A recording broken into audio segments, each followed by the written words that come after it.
The following is a chapter reading by the Worm Audiobook Project. Please support the original author at parahumans.wordpress.com. Thank you and enjoy. Arc 2, Interlude. There were very few things, in Victoria Dillon's estimation, that were cooler than flying. The invisible force field that extended a few millimeters over her skin and clothes just made it better. The field kept the worst of the chill from touching her, but still let her feel the wind on her skin and in her hair. Bugs didn't splat against her face like they did against car windshields, even when she was pushing 80 miles an hour. Spotting her target, she swooped and plunged for the ground, gaining speed where anyone else would be slowing down. She hit the asphalt hard enough to crack it and send fragments of it into the air, touching ground with her knee and foot, one arm extended. She stayed in that kneeling position for just heartbeats, letting her platinum curls and the cape that draped over one of her shoulders flutter in the wake of the air that had followed her descent. She met the eyes of her quarry with a steely glare. She'd practiced that landing for weeks just to get it right. The man was a 20-something Caucasian with a shaved head, a dress shirt, sleeves rolled up, jeans and work boots. He took one look at her and bolted. Victoria grinned as he disappeared down the far end of the alley. She rose from her kneeling position, dusted herself off, and ran her fingers through her hair to tidy it. Then she raised herself a foot off the ground and flew after him at an easy 45 miles an hour. It didn't take a minute to catch him, even with the head start she had given him. She flew just past him, grazing him. An instant later, she came to a dead stop, facing him. Again, the wind made for a dramatic flourish as she stirred her hair, her cape, and the skirt of her costume. "The woman you attacked was Andrea Young," she spoke. The man looked over his shoulder, as if gauging his escape routes. "Don't even think about it, Fugly," she told him. "You know I'd catch you, and trust me, I'm already pissed off enough without you wasting my time." "I didn't do anything," the man snarled. "Andrea Young!" Victoria raised her voice. As she shouted, she exercised her power. The man quailed, as though she'd slapped him. A black college student was beaten so badly she needed medical attention. Her teeth were knocked out. You're trying to tell me that you, a skinhead with swollen knuckles, someone who was in the crowd watching paramedics arrive with an expression bordering on glee, you didn't do anything? "I didn't do nothing worth caring about," he sneered. His bravado was tempered by a second look over his shoulder, as though he'd very much like to be elsewhere right that moment. She flew forward, her fist catching him by the collar. For a moment, she contemplated slamming him up against a wall. It would have been fitting and satisfying to shove him hard enough against the brick to crack it, then drop him down in the dumpster that sat at the wall's base. Instead, she pulled up a little, bringing the two of them to a stop. They were now just high enough above the ground that he'd feel uncomfortable with the height. The dumpster, mostly empty, was directly below him, but she doubted he was paying attention to anything but her. "I think it's a safe bet to say that you're a member of Empire 88, she told him, meeting his eyes with a hard stare. "Or at least, you've got some friends who are. So here's what's going to happen. You're going to either tell me everything the Triple E's have been up to, or I'm going to break your arms and your legs, and then you're going to tell me everything." As she spoke, she ratcheted up her power. She knew it was working when he started squirming just to avoid her gaze. "Fuck you. You can't touch me. There's laws against that shit," he blustered, staring fixedly over one shoulder. She turned up her power just another notch. Her body thrummed with current, waves of energy that anyone in her presence would experience as an emotional charge of awe and admiration. For those with a reason to be afraid of her, it would be a feeling of raw intimidation instead. "Last chance," she warned him. Unfortunately, fear affected everyone differently. For this particular asshole, it just made him dig in his heels and become more obstinate. She could see it in his body language before he opened his mouth. This was the sort of guy who reacted to anything that spooked or unsettled him with utmost mindless refusal to bend. "Lick my hairy, sweaty balls," he snarled, before punctuating it with a spat. "Cunt!" She threw him, since she could bench press a cement mixer, though it was hard to balance something so large and unwieldy. Even a casual toss on her part could get some good distance. He flew a good 25 or 30 yards down the back road before hitting the asphalt, and rolled for another 10. He was utterly still for long enough that Victoria had begun to worry that he'd somehow snapped his neck or broken his spine as he rolled. She was relieved when he groaned and began to pull himself up to his feet. "Ready to talk?" she asked him, her voice carrying down the alley. She didn't move forward from where she'd hovered in the air, but she did let herself drop closer to the ground. Pressing one hand against his leg to support himself as he straightened up, he raised his other hand and flipped her the bird, then turned and began to limp down the alley. What was this asshole thinking? That she would just let him go? That what? She would just bend to his witless lack of self-preservation? That she was helpless to do any real harm to him? To top it off, he was gonna insult her and try to walk away. Screw you too, she hissed through her teeth. Then she kicked the dumpster below her hard enough to send it flying down the little road.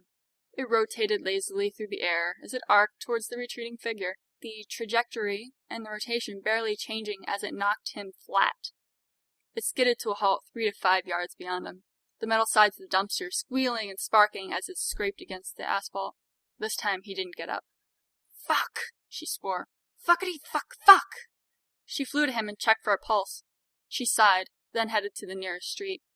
She found the street address, grabbed her cell from her belt and dialed. Hey, sis? Yeah, I found him. That's, sort of the problem. Yeah, look, Okay, can we talk about this later? Yeah, I met Spader and Rock. There's this little road that runs behind the buildings. Downtownish. Yeah. Yeah? Thanks. Victoria returned to the unconscious skinhead, checked his pulse and listened intently for changes in his breathing.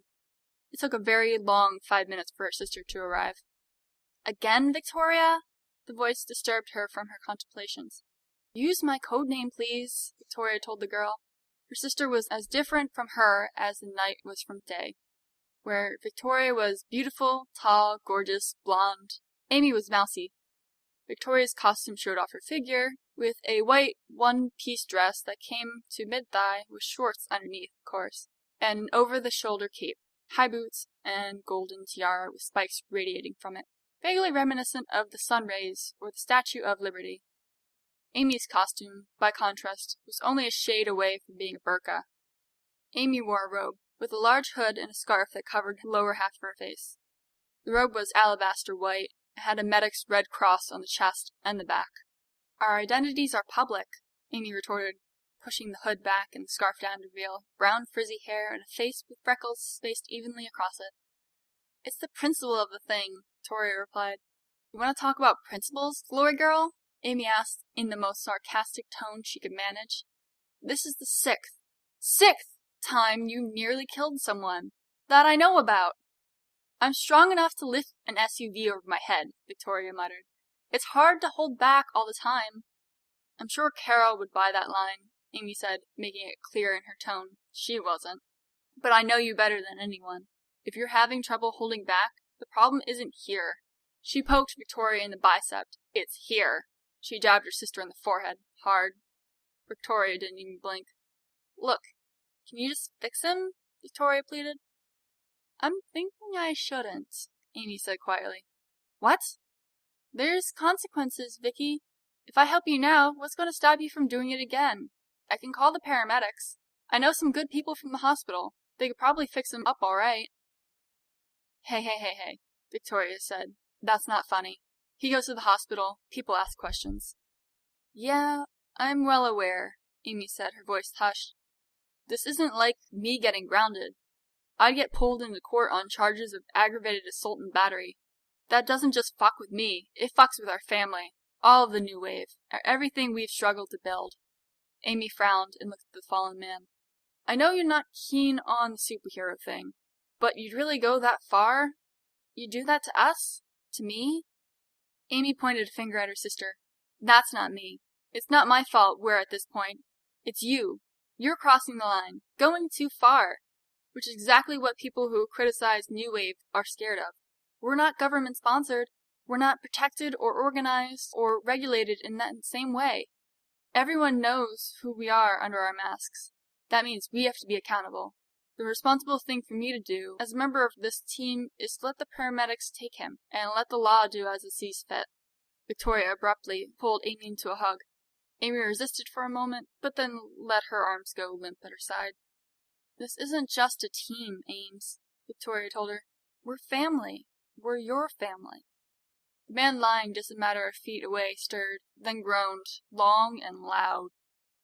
My adoptive family, Amy mumbled. And stop trying to use your frickin' power to make me all squee over how amazing you are. Doesn't work. I've been exposed so long I'm immune. It hurts, the man moaned. I'm not using my power, dumbass, Victoria told Amy, letting her go. I'm hugging my sister. My awesome, caring, and merciful sister. The man whined louder. I can't move. I feel cold. Amy frowned at Victoria. I'll heal him, but this is the last time. Victoria beamed. Thank you. Amy leaned over the man and touched her hand to his cheek. Slingshot break to his ribs, fractured clavicle, broken mandible, broken scapula, fractured sternum, bruised lung, broken ulna, broken radius. I get the point, Victoria said. Do you? Amy asked. Then she sighed. I wasn't even halfway down the list. This is going to take a little while. Sit. Victoria crossed her legs and assumed a sitting position, floating half a foot above the ground. Amy just knelt where she was and rested her hand on the man's cheek. The tension went out of his body and he relaxed. How's the woman? Andrea? Better than ever, physically, Amy replied. I grew her new teeth, fixed everything from the bruising to the scrapes, and even gave her a head-to-toe tune-up. Physically, she'll feel on top of the world, like she has been to a spa and has had the best nutritionist, best fitness expert, and the best doctor all looking after her for a straight month. Good, Victoria said. Mentally, emotionally, it's up to her to deal with the aftermath of a beating. Can't affect the brain. Well, Victoria started to speak. Yeah, not can't, won't. It's complicated, and I don't trust myself to screw something up when I'm tampering with someone's head. That's it. That's all. Victoria started to say something, then shut her mouth. Even if they weren't related by blood, they were sisters. Only sisters could have had these sorts of recurring arguments. They had gone through a dozen different variations on this argument before. As far as she was concerned, Amy was doing herself a disservice by not practicing using her powers on the brain. It was only a matter of time before her sister found herself in a situation where she needed to do some emergency brain surgery and found herself incapable. Amy, for her part, refused to even discuss it. She didn't want to raise a sensitive issue when Amy was in the process of doing her a major favor. To change the subject, Victoria asked, Is it cool if I question him? Might as well, Amy sighed. Victoria tapped the man a few times on the forehead to get his attention. He could barely move his head, but his eyes lolled in her direction. Ready to answer my questions? Or do me and my sister just walk away and leave you like this? I sue you, he gasped out, then managed to add, Whore. Try it. I'd love to see a skinhead with a few broken bones go up against a superheroine whose mom just happens to be one of the best lawyers in Brockton Bay. You know her, right? Brandish, he said. That's her name in costume. Normally she's Carol Dolan. She'd kick your ass in court. Believe me, Victoria said. She believed it. What the thug didn't understand was that even if he lost the case, the media circus that would be stirred up would do more damage than anything else. But she didn't need to inform him of that. She asked him, So, do I get my sister to leave you as you are? Or are you willing to trade some information for relief from months of incredible pain, a lifetime of arthritis and stiffness in your bones? And erectile dysfunction, Amy said, just loud enough for the thug to hear her. You fractured your 9th vertebrae. That's going to affect all nerve function and extremities below your waist. If I leave you like you are, your toes will always feel a little numb, and you'll have a hell of a time getting it up, if you know what I mean. The skinhead's eyes widened for a fraction. You're fucking with me. I have an honorary medical license, Amy told him, her expression solemn. I'm not allowed to fuck with you about stuff like that. Hippocratic oath. Isn't that do no harm? The thug asked. Then he groaned, long, loud, with the slightest rattle in his breath as she removed her hand from his body. That's just the first part of it. Like how freedom of speech and the right to bear arms is just the first part of the long constitution. It doesn't look like he's cooperating, Glory Girl. Should we just go? Fuck! The man shouted, then winced, tenderly touching his side with one hand. I'll tell you. Please, just do what you were doing. Touch me and make the pain go away. Put me back together. fix me? Amy touched him. He relaxed, and then he started talking. Empire 88 is extending into the docks on Kaiser's orders. Lung's in custody, and whatever happens, the ABB is weaker than it was. That means there's territory for grabs, and the Empire sure ain't making progress downtown. Why not? Victoria asked him. This guy, Coyle? Don't know what his powers are, but he's got a private army. Ex-military, all of them. At least 50, Kaiser said. And every one of them has top-notch gear. Their armor's better than Kevlar. You shoot 'em, they're back up in seconds. At least when you shoot a pig, you can be pretty sure you broke a few ribs. But that's not the fucked up thing. These guys, they've got these lasers hooked up to machine guns they carry around. If they don't think bullets are doing it, or if they're after people who are behind cover, they fire off these purple laser beams that can cut through steel, tear through any cover you're standing behind, and burn through you too. Yeah, I know about him. His methods get expensive, Victoria said. Top-of-the-line soldiers, top-of-the-line gear. The thug nodded weakly. Even with money to burn, he's fighting us over downtown territories. Constant tug-of-war. Neither of us making much headway. Been going on for months, so Kaiser thinks we should take the docks now that the ABB are on the outs. Gain some ground somewhere. Don't know any more than that as far as his plans. Who else is up to something? Faultline? The bitch with the freaks and her crew? She's a mercenary. Different goals. If she wanted to branch out, now would be the time to do it. With her rep, she'd even do alright. Then who? There's a power vacuum in the docks. Kaiser declared he wanted to seize it, but I'm willing to bet he's warned you about others making a plan. The skinhead laughed, then winced. Are you dense, girl? Everyone's going to make a play. It's not just the major gangs and teams that are looking for a slice of the pie there. It's everyone. The docks are ripe for taking. The location's worth as much money as you get downtown. It's the go-to place if you want to buy black market. Sex, drugs, violence, and the locals are already used to paying protection money. It's just a matter of changing who they pay it to. The docks are rich territory, and we're talking the potential for a full-scale fucking war over it. He looked up at the blonde superheroine and laughed, her lips set into a firm line. He continued, You want to know my guess? Empire 88 is going to take the biggest slice of the docks, because we're strong enough to. Coyle's going to slick his thumb in just to spite us. ABB is going to hold on to some, but you're also going to have a bunch of the little guys trying to take something for themselves. Uber and Leet, Circus, the Undersiders, Squealer, Trainwreck, Stain, others that you've never heard of. They're going to stake out their ground, and one of two things is going to happen. Either there's a war, in which case civilians get hurt and things get bad for you, or there's alliances between the various teams and solo villains and shit gets even worse for you. He broke into laughter yet again. Come on, Panacea, Victoria said as she stood up, touching the ground with her boots and brushed her skirt straight. We've gotten enough. You sure? I'm not done yet, Amy told her. You fixed the bruises and the scrapes. Broken bones? Everything that could get into trouble, in other words. Yeah, but I didn't fix everything, Amy replied. Good enough. Hey! Skinhead shouted. The deal was that you'd fix me if I talked. Did you fix my cock? He tried to struggle to his feet, but his legs buckled under him. Hey, I can't fucking walk! I'll fucking sue you! Victoria's expression changed in an instant, and her powers flooded out, blindsiding the thug. For an instant his eyes were like those of a panicked horse, all whites, rolling round, unfocused. She grabbed him by the shirt collar, lifted him up, and growled into his ear, her voice just above a whisper. Try it. My sister just healed you, most of you, with a touch. Did you ever wonder what else she could do? Ever think maybe she could break you just as easily? Or change the color of your skin, you racist fuck? I'll tell you this. I'm not half as scary as my little sister is. She let him go. He collapsed in a heap on the ground. As the two sisters walked away, Victoria pulled her cell phone out of a pouch on her belt.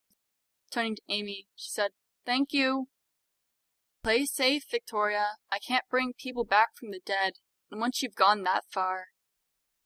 I'll be good. I'll be better, Victoria promised as she dialed it with one hand. She put the phone to her ear. Hello? Emergency services? Requesting special line. New wave Glory Girl. Incapacitated criminal for you to pick up. No powers. No rush, I can hold. Looking over her shoulder, Victoria noted the thug, still floundering and half crawling. He's not going to get up. He'll be numb from the waist down for another 3 hours. His left arm will be iffy for about that long too, so he's not going to move unless he can drag himself somewhere with just one limb. He'll also have numb toes for a good month or so, too. Amy smiled. You didn't actually... No, nothing was broken. And I didn't screw anything up beyond a temporary numbness, but he doesn't know that. Fear and doubt will complete the effect, and the suggestion becomes self-fulfilling prophecy. Amy! Victoria laughed, hugging her sister with one arm. Weren't you just saying that you weren't going to mess with people's heads?